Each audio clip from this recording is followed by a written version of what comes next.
আমার যতটুকু মনে পড়ে 10ই জুলাই বুধবার তারা প্রথম এই ঢাকা বিশ্ববিদ্যালয়ের চত্বর থেকে শাহবাগের দিকে মিছিল নিয়ে বের হয়। প্রথম দিন তেমন কোনো বাধার সম্মুখীন হয় নাই।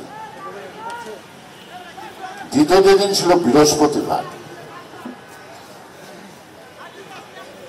আমার মনে হলো যে ছাত্রদের এই যে যৌক্তিক আন্দোলন বিএনপির মতো একটি দায়িত্বশীল গণতান্ত্রিক রাজনৈতিক দলের এর সাথে একটা সম্পৃক্ততা বা একটা যোগাযোগের প্রয়োজন আছে।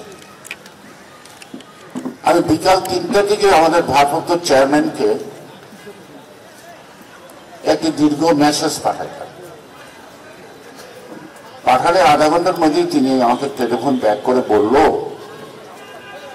যে এই বিষয়ে কি করা যায়। আমি বললাম সবার সাথে আলাপ বলে আলাপটা আলাদা আলাদা করা না ঠিক হবে না, বরং আমি স্থায়ী কমিটির সভাটা ডাকি। ঠিক 6টা বাজে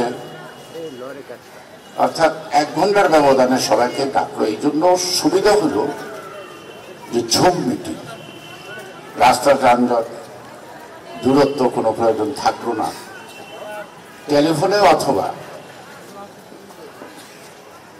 আপনার কম্পিউটারের মধ্য দিয়ে কিন্তু যোগ দিতে পারলাম আমরা সবাই, এবং আমাদের মধ্যে বিভিন্ন ধরনের চিন্তা ভাবনাটা সবাই আমরা ব্যক্ত করলাম। চূড়ান্ত পর্যায়ে আমরা সিদ্ধান্ত নিলাম তাদের এই যৌক্তিক দাবি একটি গণতান্ত্রিক দায়িত্বশীল দল হিসেবে আমরা প্রথম নৈতিক সমর্থন জ্ঞাপন করি। এই নৈতিক সমর্থনটা জ্ঞাপন করার পর দেখা গেল যেটা এখানে কিন্তু এই অভ্যুত্থানকে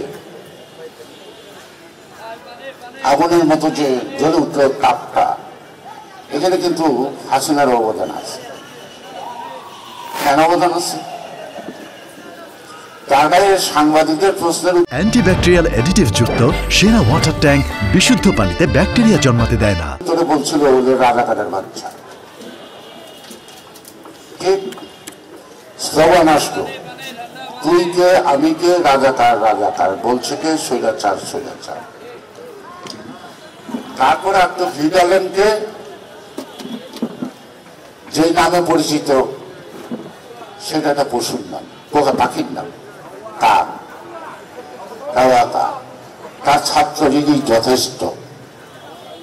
কেন রাজাকার শব্দটা উচ্চারিত হয়েছে? ঢাকা বিশ্ববিদ্যালয়ের পবিত্র অঙ্গন নাপাক হয়ে গেছে, তাই না? আরে বাবা কেন বলছে?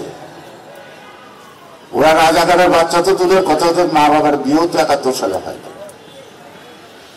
ওরা রাজাকারের বাচ্চা হয়নি, ওদের মা বাবার বিয়েও কিন্তু 71 সালে হয় নাই।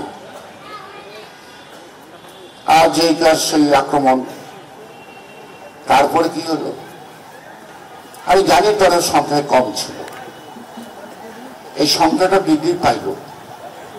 আমাদের ছাত্রদলের ছেলেরা বারবার ঢাকা বিশ্ববিদ্যালয়ে আসতে চাইছে, বারবারই তারা রক্তাক্ত হয়ে ফিরে গেছে।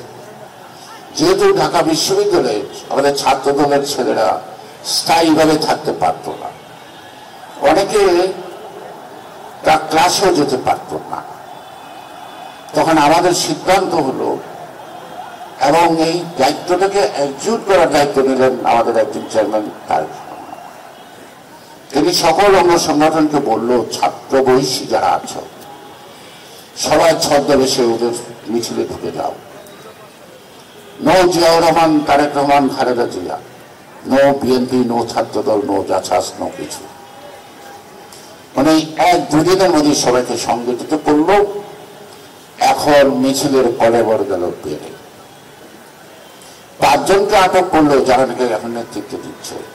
দীর্ঘ বেশি আটক করলো, অনিচ্ছাকৃত জোরপূর্বক হোক, মৃত্যুর ভয় দেখেই হোক, তাদেরকে দিয়ে একটি চিটকুট পাঠ করানো হলো প্রত্যাহার। কারণ 3 তারিখের হাইকোর্টের রায়ের পরে কোটা বিলুপ্ত হয়েছে। সেইটাকে কেন্দ্র করে আন্দোলন থেকে তারা বিরত থাকার দায়। কিন্তু যেই ছেলেটাকে যে বলানো হয়েছে প্রথম বাইর থেকে, ওরা আটক, ওদের কথা মানি না, আন্দোলন চলছে, চলবে।